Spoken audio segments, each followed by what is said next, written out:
If the snow sports bug has bitten you, then a ski and snowboard show is well worth a visit. It's a great way to find out about the best equipment and clothing to take with you. If you've been skiing or boarding for a while, you might want to think about buying your own kit. But make sure you speak to the specialist to get the equipment that's right for you. And if you're going to be skiing off-piste, then an avalanche transceiver, a shovel and a probe are essential. I know everybody wants to go off-piste because they got them fat skis that do everything for them, but don't do it without a guide. I mean, if you don't know where you're going, you probably shouldn't be out there. There you go, you heard it here first. Glen Plate.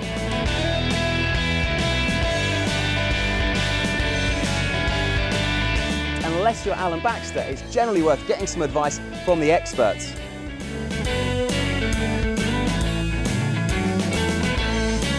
In fact, don't be too proud to book yourself on a refresher course with a ski school when you're in resort. Nice and straight, and then push down really hard at the back. Brilliant stuff. And it's never too late to improve your technique. And of course, you'll ski much better if you're reasonably fit. And even running up and down the stairs a few times will certainly improve your heart, lungs and the old legs. And it could stop you from ending up in one of these and spending a week of your holiday on the sidelines instead of on the slopes. But ski shows aren't the only place to find out about what's going on in the world of ski. There are a few things you're going to need to know before you book your first ski or snowboarding holiday. But where do you start?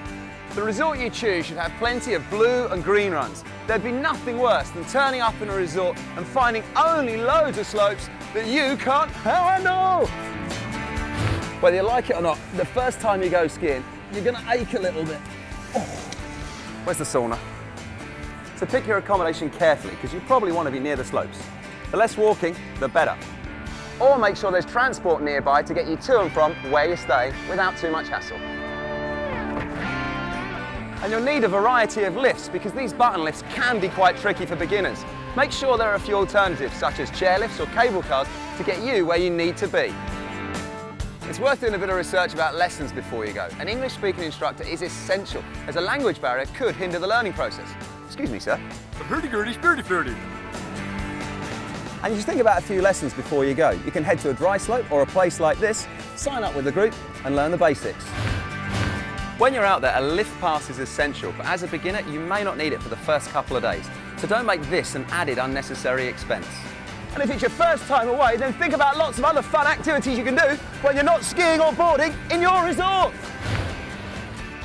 And don't forget the après ski, because it's a great way to relax after a hard day on the slopes. Cheers.